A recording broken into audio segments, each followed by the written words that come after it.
Em nome do Pai, do Filho e do Espírito Santo. Amém. Ave Maria, cheia de graça, o Senhor é convosco. Bendita sois vós entre as mulheres, e bendito é o fruto do vosso ventre, Jesus. Santa Maria, Mãe de Deus, rogai por nós, pecadores, agora e na hora de nossa morte. Amém. São Felipe Neri, rogai por nós. Nossa Senhora de Fátima, rogai por nós. Em nome do Pai, do Filho e do Espírito Santo. Amém.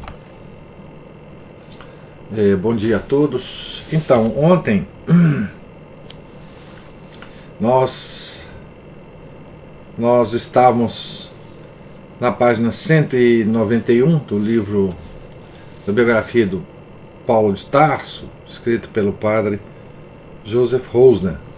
E nós deixamos o nosso apóstolo, né, contemplando, digamos assim, as terras do Ocidente, né? Eles tinham chegado, né, ao litoral, né, que era para onde Paulo gostaria de ir, né, para o litoral, e em Troade, né, na Ásia Menor, mas já dando para ver as terras do Ocidente, né? E hoje nós vamos seguir com ele até Filipos, né? Na fundação da igreja. Paulo não deve ter lido os cantos de Homero na escola judia de Tarso, mas não deixaria de ter alguma notícia deles, pois faziam parte da educação geral e eram cantados por poetas ambulantes. Aqui tem um busto, né, uma fotografia de um busto de Homero,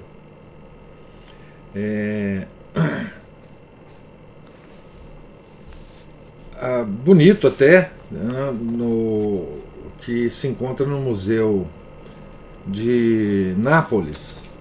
Esse busto de Homero, por que ele fala de Homero aqui, né?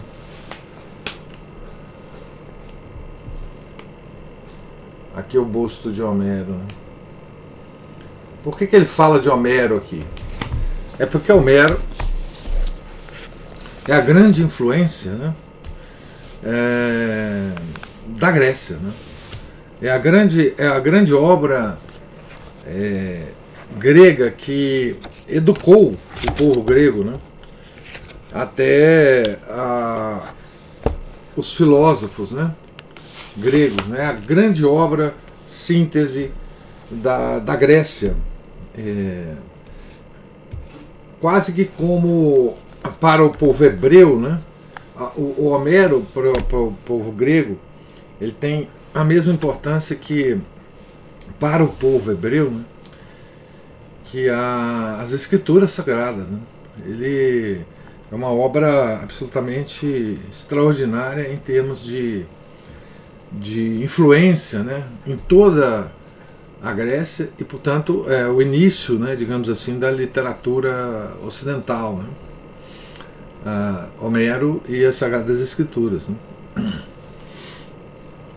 Então, na época de Paulo, né, Homero era ensinado nas escolas, cantadas por poetas ambulantes, etc. Toda a obra do Homero foi feita. A Ilíada e a Odisseia são poemas, foram escritas na forma de poemas, né, e para ser cantada, né, a obra. Não era insensível à grandeza humana e certamente sentiu-se emocionado ao contemplar esses lugares. Ele estava chegando perto, né? No entanto, era um homem dominado por um único pensamento: conquistar o mundo para Cristo. O corredor da planície de Maratona, incumbido de levar a Atenas a notícia da vitória da frota grega sobre os persas, não se deixara deter por nada no seu caminho, até que, extenuado, chegara à meta. Dera a notícia da vitória e caíra morto, Paulo sentia-se, do mesmo modo, um corredor de Deus, encarregado de transmitir a impressionante notícia da nova vitória. O Filho de Deus tinha vindo, vencera os deuses do Olimpo e oferecera à humanidade um novo e cintilante futuro. Ao lado desta realidade, o que significa Troia? O apóstolo estava encantado por tornar a ver o seu querido mar. O mar universal e a Igreja Universal uniam-se nos seus pensamentos numa única imagem. Voltou também a surgir-lhe no espírito o poder universal de Roma. Admirava-lhe o gênio ousado, o amor pela liberdade, o poder de organização, o talento legislador, a ânsia de aperfeiçoamento e a paciência com que sabia esperar. São características de Roma, né? Aqui descritas pelo Padre Rosner, né? Sentia uma infinita afinidade com esse espírito romano. Tinha de levar o seu evangelho a Roma. Esta era a sua mais secreta ambição, e deve ter sido aqui que a sua ânsia se revestiu de forma visível. Mais tarde, escreveria aos romanos, abre aspas, desejo há muitos anos ir ter convosco. Romanos, capítulo 15, versículo 23. Mas esse desejo era constantemente reprimido pelo Espírito de Cristo, porque Roma devia ser o domínio de Pedro. Depois de um brevíssimo descanso, os 3 viajantes desceram a Troade, onde, ao que parece, não existiam nem sinagoga, nem qualquer grupo importante de judeus. Aqui, 3 viajantes, certamente ele quer dizer aqui Paulo, Silas, né, e Timóteo, né? Então Silas reaparece aqui viajando com Paulo, né?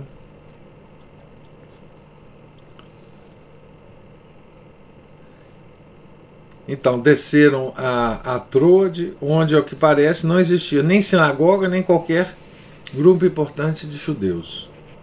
A fim de preparar o terreno, Paulo certamente travava aqui e ali,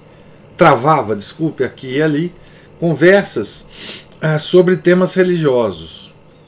Nesta cidade portuária não seria difícil encontrar pessoas com quem falar.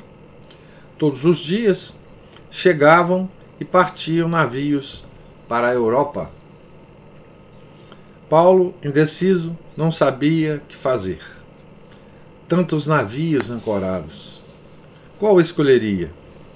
Então o Senhor interveio novamente e trouxe ao seu encontro o médico antioquenho Lucas, já conhecido de Paulo e talvez batizado por ele. É razoável deduzir este encontro do fato de o autor dos Atos dos Apóstolos se incluir entre os companheiros do apóstolo a partir deste momento, fazendo sempre o uso da palavra nós. Nos Atos dos Apóstolos tem uma coisa interessantíssima realmente, né?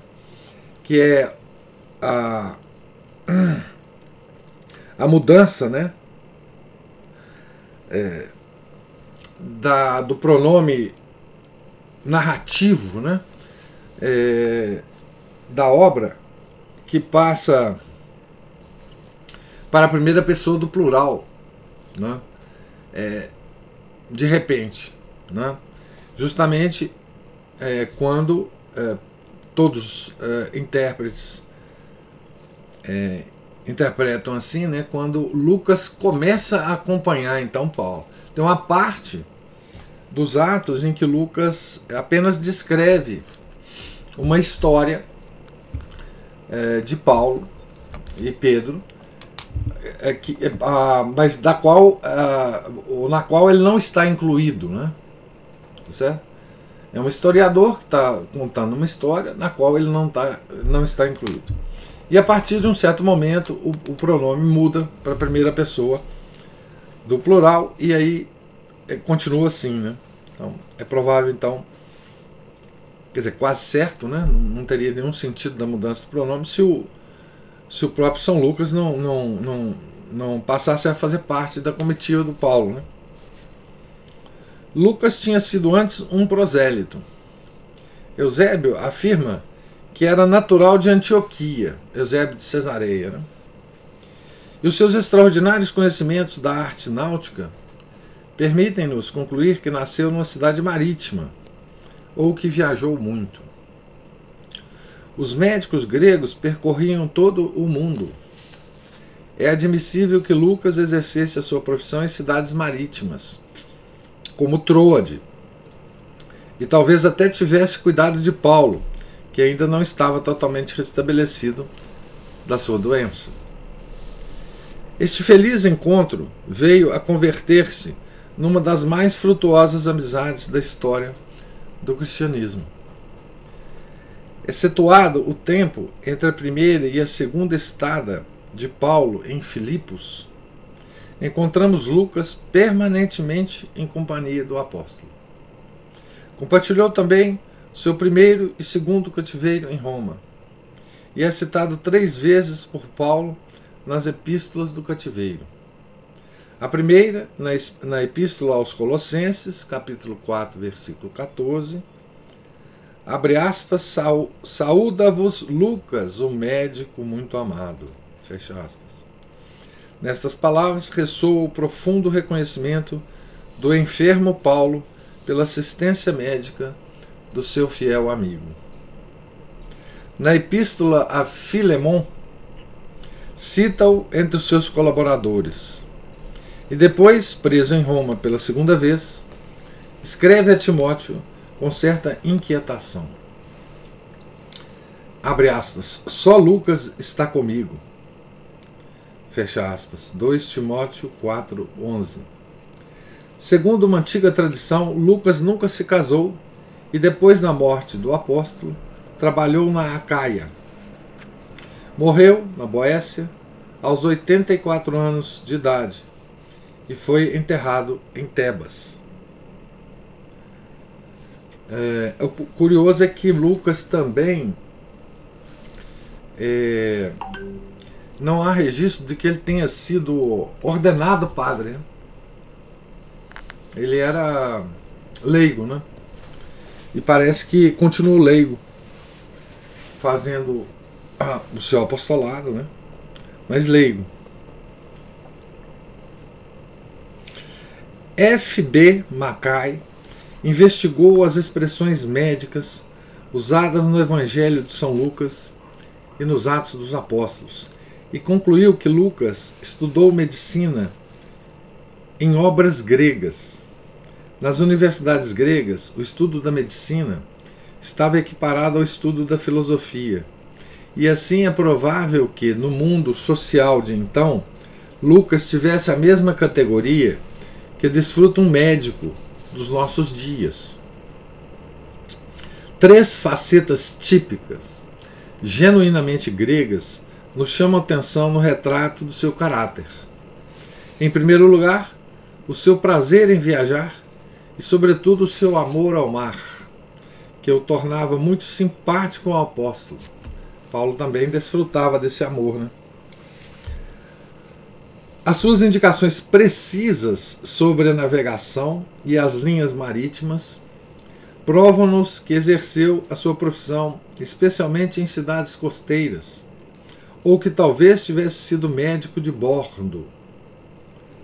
Na antiguidade, ninguém viajava por prazer, mas apenas quando os deveres profissionais obrigavam a isso.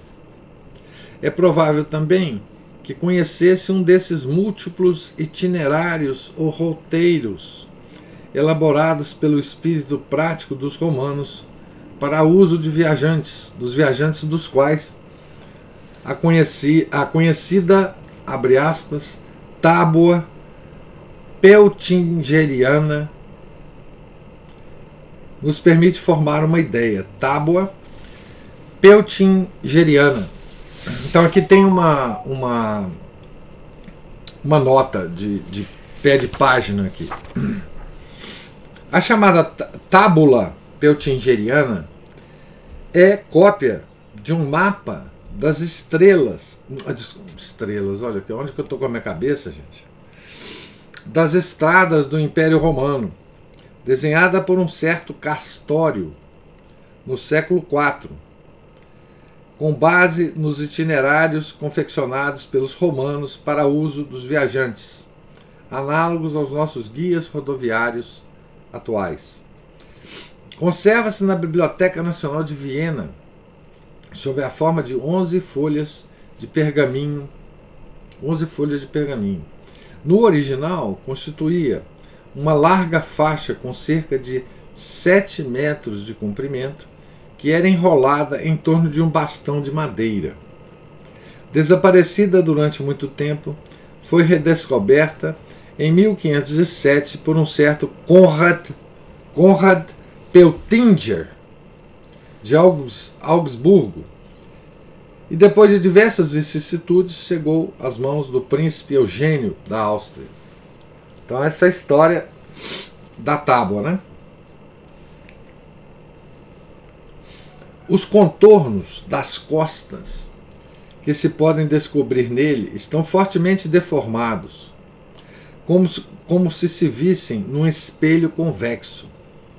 Apesar de o mapa mostrar somente uma parte das estradas romanas, cerca de 70 mil milhas romanas, de mais ou menos 1,5 quilômetros cada, permite-nos ter uma ideia bastante aproximada do que os romanos realizaram em matéria de construção de estradas pavimentadas e meios de comunicação. Com efeito, na época de Paulo, pode-se dizer que todo o império se encontrava em constante movimento.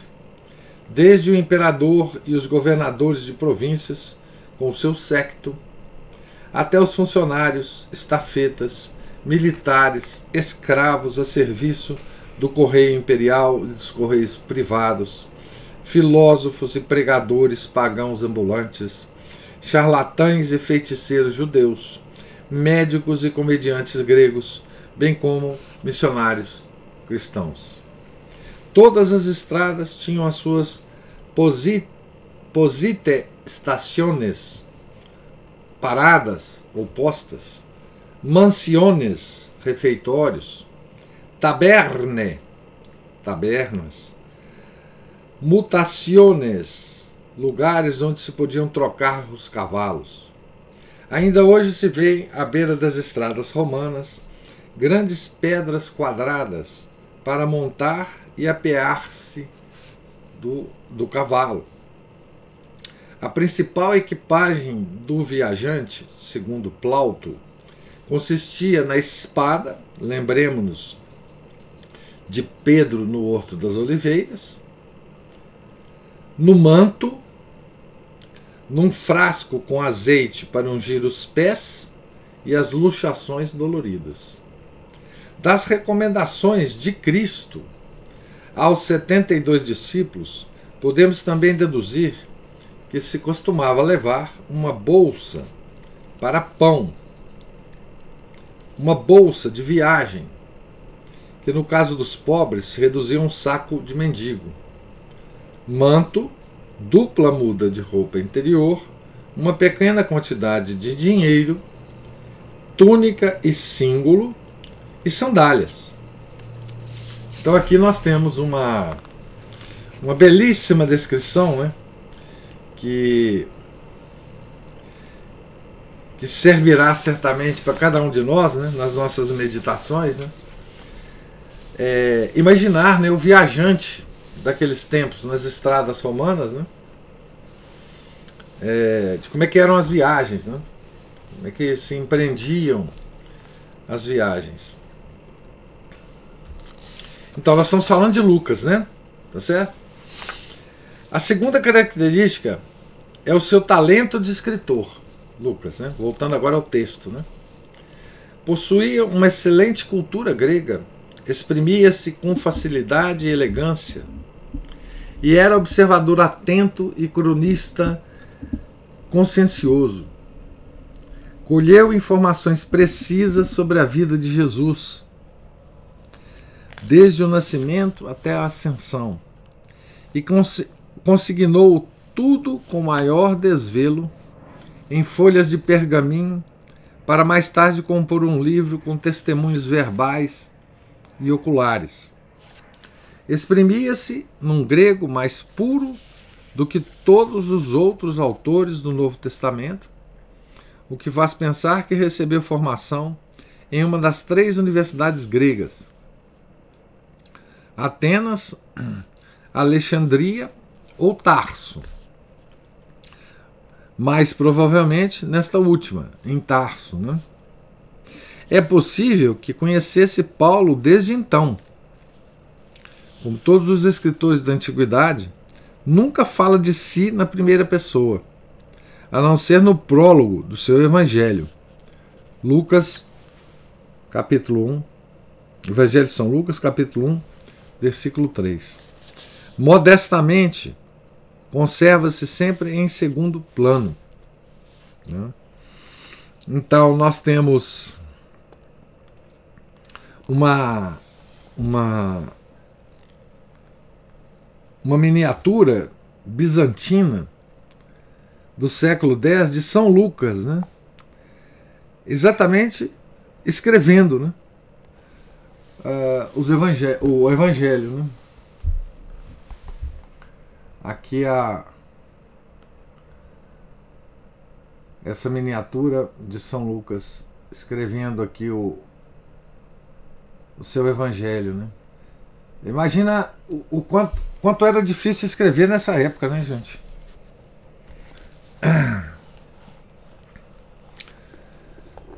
O terceiro traço típico do seu caráter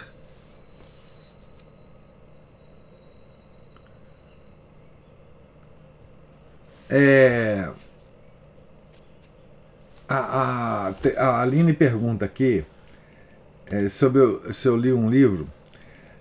Essa escritora americana é de uma escritora americana, Taylor Caldwell. Ela escreveu sobre Paulo também, viu Aline? Ela escreveu um livro também sobre São Lucas, né? Médico de homens e almas. Esses livros da Caldwell, eles fizeram muito sucesso, né? Mas eles são... Tem coisas históricas. Eu li o de Paulo. O de Paulo é interessante porque ela tenta reconstruir... Não, ela é católica, tá? A Caldwell é católica. Ela, se não me engano, né? Ela deve ter sido alguém que escreveu esses livros na década de 60, 70, talvez 50. Eu não estou bem lembrado as datas de publicação desses livros nos Estados Unidos, não. Mas ela é católica. Ela escreveu um livro sobre Cícero também, parece que é muito bom. Tá? Ela é uma escritora muito boa de ler. Dá prazer em ler. Tá? E o interessante é que os livros dela são publicados até hoje, né? Por exemplo, você pode comprar esses livros novos, né? Não precisa nem ser em sebo. Imagino eu. Eu comprei o meu de Paulo. E é interessante nos livros dessa moça é que ela reconstitui a época. Ela tem descrições, por exemplo, de como é que a nobreza na época do Paulo vivia, como é que ela, enfim, como é que eram os jantares, como é que como é que era o cotidiano das pessoas, né? Então, assim, são bons livros de ler, São livros, são romances, né, com várias coisas históricas e muitas coisas assim estimulantes de pensar, tá? Eu só li o livro do Paulo, mas eu sei que tem um livro do Cícero também que já me passou pela cabeça comprar e ler, né? Aline, olha, essas consultorias normalmente são pagas, né? Como você sabe. Aqui eu usei toda a minha generosidade, né? Para fazer essa indicação para você, viu? Tá certo? Mas dizem que esse livro é muito bom, esse livro do Lucas, tá?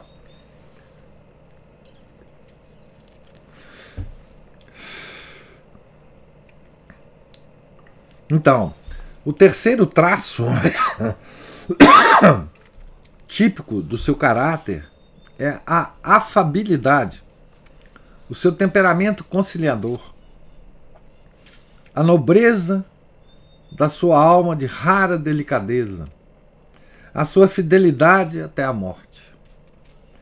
É um admirador do apóstolo, mas sempre permanece independente e moderado nas palavras e nas ideias. Todo o Oriente, com as suas paixões bruscas, impetuosas e inconstantes, está descrito nas suas narrativas com pinceladas firmes e objetivas. É um pintor da palavra, não da cor. Então, uma bela descrição, né, do caráter de São Lucas, né? Toda vez que me pedem para dar um exemplo, né, de leigos, né, na história da igreja, da participação de leigos na história da igreja, hoje tá em moda, né, enfim, essa ideia de que os leigos vão salvar a igreja, que é uma ideia, na minha opinião, completamente errada, né? Essa coisa do movimento leigo, que nós vamos salvar a igreja, principalmente na crise da igreja, né? Que os leigos têm uma participação, não sei das quantas, tal. Eu não acho que leigo vai salvar a igreja. Quem vai salvar a igreja é o clero, o Papa, né? Mas enfim, eu lembro do São Lucas, né? Que, por tudo que sei, ele nunca foi ordenado, né? Ele não foi padre, nem bispo, né? Mas enfim, este homem calmo e ponderado havia de ser o biógrafo de um dos mais apaixonados discípulos do Senhor. Como são preciosos os laços de amizade pessoal, tanto para os homens como para o reino de Deus. Pela radiante luz que jorra da vida de Paulo, também Lucas alcançou uma celebridade universal e a sua obra revestiu-se de imensa importância para o desenvolvimento da história do mundo. A providência ofereceu-nos assim 2 quadros vivos da igreja nascente. Um traçado pela mão ardente de Paulo nas suas epístolas. Paulo tinha esse espírito oriental, né? Essa coisa borbulhante e impetuoso, né? Em vibrantes imagens de lutador, né, nas epístolas.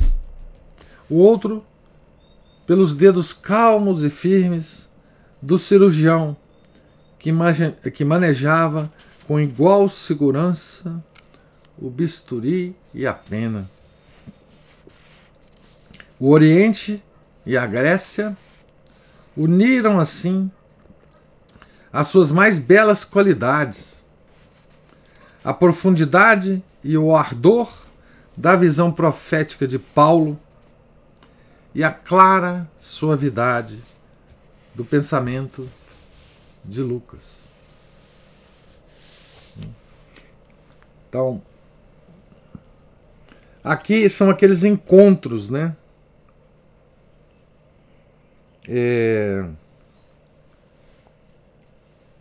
De duas personalidades diferentes, né? Ambas trabalhando para a maior glória de Deus, né? As grandes amizades da nossa igreja, né? As grandes uniões, diria matrimônio, né? Dessas almas criadas por Deus, com tão diferentes dons, né?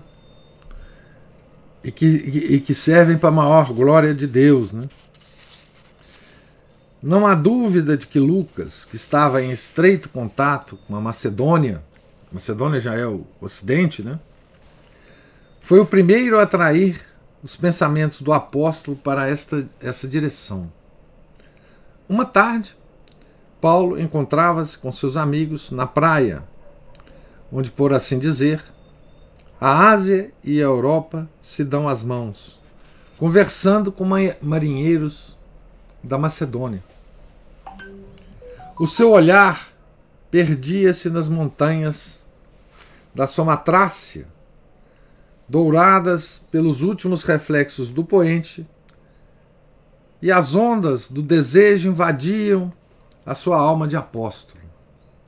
As imagens do dia povoaram as suas visões à noite. Numa delas, o sentido do seu olhar anelante tornou-se-lhe absolutamente claro. Do outro lado do mar, para além das montanhas da Samothrácia, viu a figura de um macedônio que estendia as mãos em súplica e lhe dizia: passa a Macedônia e ajuda-nos. Um sonho, né, de Paulo. Era o grito da Europa pedindo o cristianismo. Era o grito da Europa pedindo o cristianismo. Da Macedônia partira um dia um juvenil herói de 22 anos, levando ao Oriente os dons do Ocidente, a língua e a filosofia gregas. Agora, espiritualmente depauperado, o Ocidente vinha pedir ao Oriente o seu belo dom. Sabemos hoje que nos sonhos se espalham, muitas vezes simbolicamente, os mais profundos desejos do homem. Este sonho permite-nos também vislumbrar a alma de São Paulo, absorta num único e grande pensamento, vital: levar Cristo e a sua mensagem até os confins do mundo. A civilização ocidental tomou um novo rumo graças ao encontro de Paulo e Lucas, e graças a essa visão onírica tão impressionante. No dia seguinte, o apóstolo contou o sonho aos seus companheiros e todos foram da mesma opinião. O aviso vinha do Senhor. Abre aspas, e logo que teve essa visão, procuramos partir para Macedônia, certo de que Deus nos chamava para ir lá evangelizar. Fecha aspas. Passa a Macedônia e ajuda-nos. Esse foi o pedido, né, do jovem macedônio no sonho de Paulo, né? O caminho não era longo, uma travessia de 2 dias unicamente. Mas a palavra não se devia entender apenas no sentido material, mas também na sua acepção espiritual e cultural. O caminho a percorrer era, pois, muito longo. A maneira de ser, de pensar dos sírios, frígios, e demais orientais estava relativamente próxima do espírito judaico. Mas a cultura helênica e, sobretudo, a civilização romana ainda eram estranhas ao apóstolo. Paulo teria de modificar-se interiormente para fazer-se, abre aspas, grego com os gregos e romano com os romanos, fecha aspas. Passa a Macedônia. Esse apelo dirige-se sempre de novo à igreja. Ela tem de se adaptar à maneira de pensar, de viver e de sentir de todos os povos e raças, sem lhes abafar as qualidades naturais, valiosas e boas, dadas por Deus, pois isso não seria ir ter com os outros. A igreja tem de falar aos povos que pretende converter na própria língua deles. Então, aqui eu vou fazer algumas considerações, que é o seguinte. A primeira delas é sobre sonho.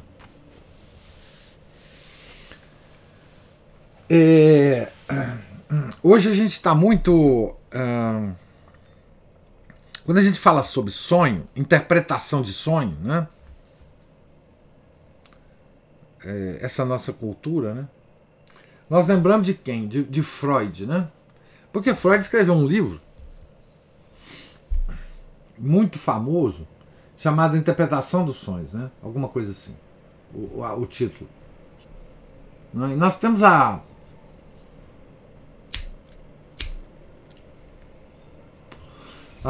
ideia, né, de que o Freud é o grande cara, né, da interpretação dos sonhos, né? E a gente esquece da nossa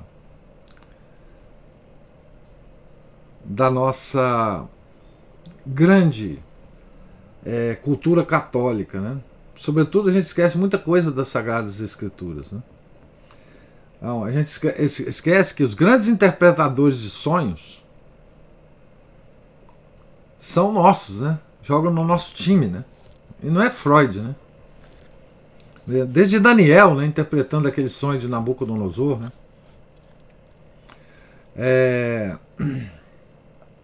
Passando por São José, né? O São José, aliás, tem uma antiquíssima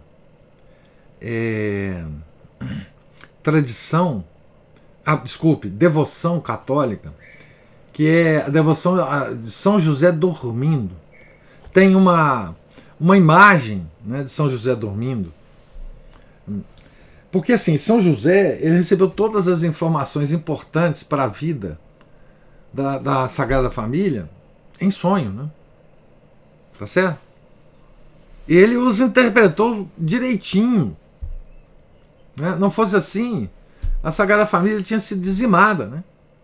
Tá certo? Dizimada no começo, né?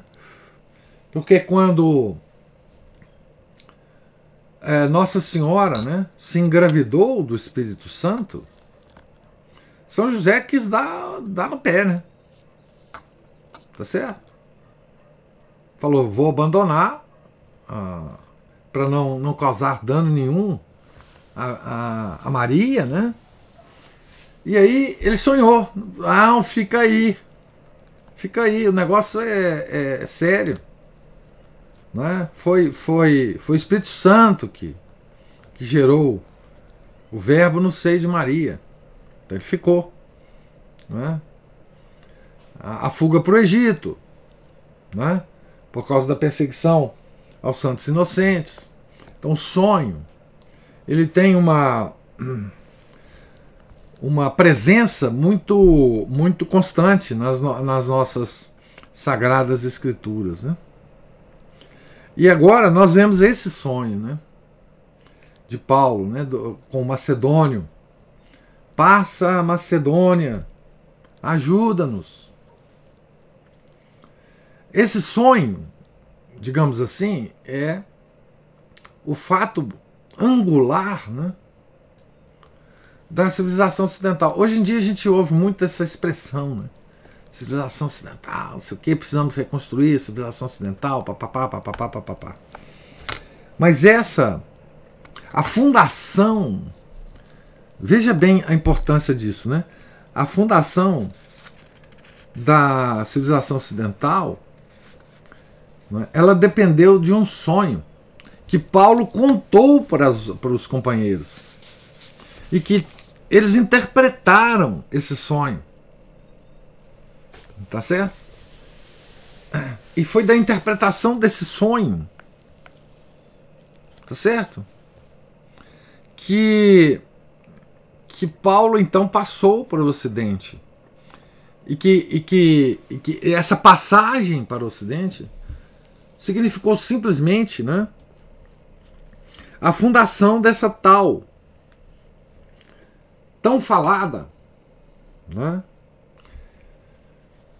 tão festejada hoje, né, civilização ocidental, que hoje já acabou, né, obviamente. Nós estamos no final dela, né? Mas, então, esse é um ponto que eu gostaria de deixar registrado, né? Que quem entende de sonho e de interpretação de sonho somos nós, não é Freud. Tá certo? Porque Freud entende de sonho.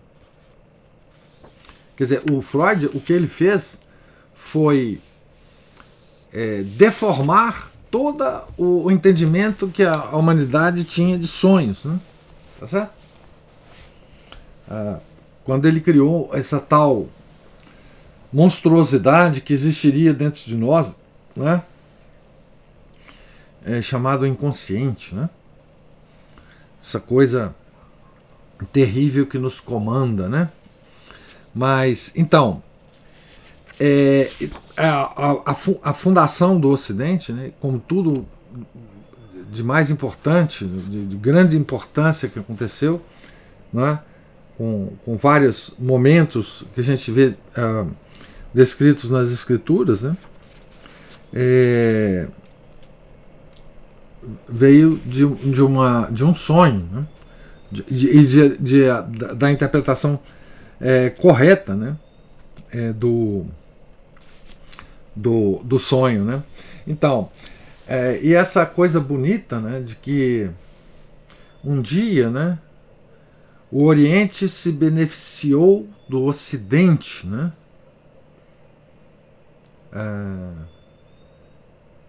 E agora o Oriente vai beneficiar o Ocidente, né? Porque o cristianismo é uma coisa oriental, né? É uma coisa oriental que dominou o mundo, né? Que se ocidentalizou, né?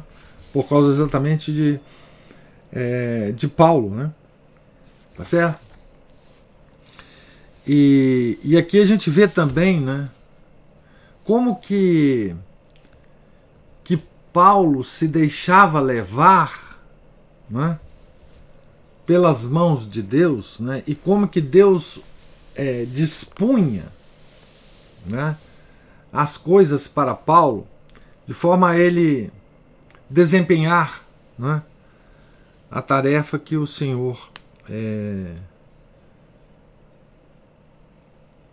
lhe dava, né? Você vê, o encontro de Paulo com Lucas foi um encontro de disponibilidade total, né? Paulo estava lá, provavelmente conversando, né, no cais do porto com as pessoas, e encontrou São Lucas, né? Encontrou São Lucas lá, né? E o quão isso foi importante, né, para a evangelização do mundo, né? Tá certo? O quanto foi importante também que os temperamentos dos dois fossem diferentes, né?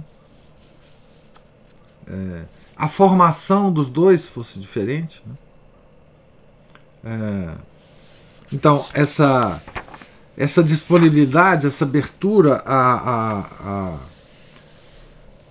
à providência divina, né? Tanto de Lucas quanto... Imagina Lucas, né? Lucas, a vida dele estava mais ou menos definida. Viajava, era médico, enfim. E encontra Paulo. A disponibilidade desse pessoal, né? Por que Lucas não simplesmente encontrou Paulo, achou ele simpático e tal, e foi cuidar da vida? Né? Por que ele se uniu a Paulo? Né? São os movimentos da graça, né? Os movimentos da graça. Por exemplo, Paulo provavelmente estava acompanhado de Silas e Timóteo. Não precisava de Lucas. Né? Mas ele se uniu à trupe, né? Tá certo? E passou a Macedônia. Né? Passa a Macedônia e ajuda-nos. Tá certo? Então eu vou terminar, né, a leitura exatamente nesse ponto aqui, que é o final de um item. Né? Nós começaremos o próximo item, se Deus quiser, né, na próxima segunda, onde ele vai continuar a viagem aqui, né? A Lídia, né? O item tem o título Lídia, a negociante de púrpura. Nós vamos continuar aqui, né? Então, eu pergunto a vocês se vocês têm alguma observação, alguma pergunta sobre a leitura de hoje.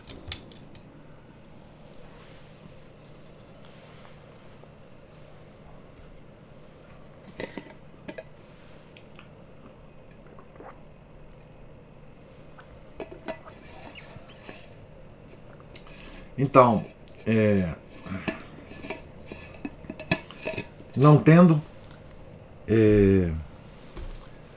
Deus lhes pague a paciência e a presença aqui.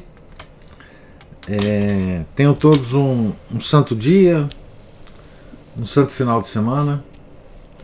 E na segunda-feira, se Deus quiser, nós retomaremos aqui na página 196, né, da biografia belíssima. Bom, agora eu imagino que vocês todos já admiram, né, essa biografia como eu admirava, né? Essa belíssima biografia escrita pelo Padre Rosa. Em nome do Pai, do Filho e do Espírito Santo. Amém. Ave Maria, cheia de graça, o Senhor é convosco. Bendita sois vós entre as mulheres, e bendito é o fruto do vosso ventre, Jesus.